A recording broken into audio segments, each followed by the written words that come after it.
I remember feeling a little bit frightened coming down because I didn't know how we were going to stop, and feeling very cold because all of a sudden I was in somewhere that wasn't warm anymore.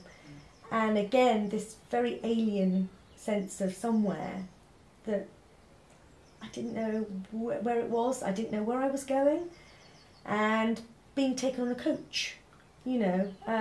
It was just a foreign sense of a feeling, no real people that I could connect with at all, and just feeling confused.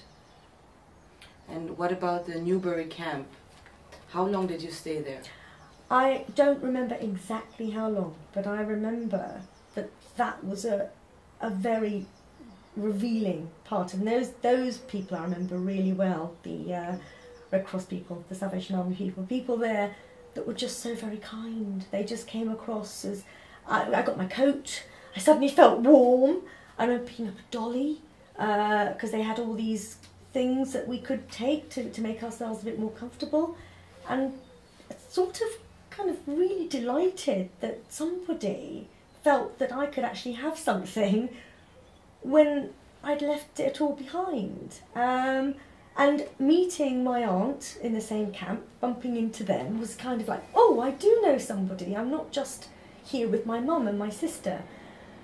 Having a jam sandwich, which just tasted different to the jam sandwiches I'd known in Uganda. The smell of khichdi, which is, you know, the rice and lentil, just overpowering turmeric. That was the smell that I kind of, and it felt like it was sort of familiar as a smell, but it wasn't familiar either. And I just couldn't get my head around what was happening there at all. But then also becoming aware of my mother's conversations with family about wanting to leave, about wanting to go to India, and then feeling kind of unsettled again. I'm thinking, I thought we were here, and where's my nan? Because I was told I was supposed to meet my nan and she wasn't there.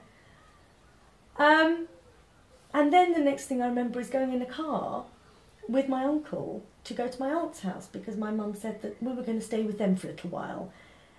And the one thing I shall never forget, I was told we were going to pass Piccadilly Circus. Well, I was really disappointed when I didn't see a big tent and clowns and animals, because I passed this place called Piccadilly Circus. There was no circus. So the whole thing just was mounting disappointment in my 5.5-year-old eyes. I'm thinking, where are we going? None of this is fun, you know. And already it felt like it's not getting much better. So then we arrived at my aunt's house, really, and the cold just seemed to continue. This is the apartment in Finsbury Park? No, this was in Turnpike Lane, in Vincent Road, Turnpike Lane. I remember it really clearly. So I was really pleased to see my aunt, but I didn't know her hugely well. We never saw her a lot because she'd been married at the same time as my mum, and she lived in Dororo, whereas we lived in Ginger.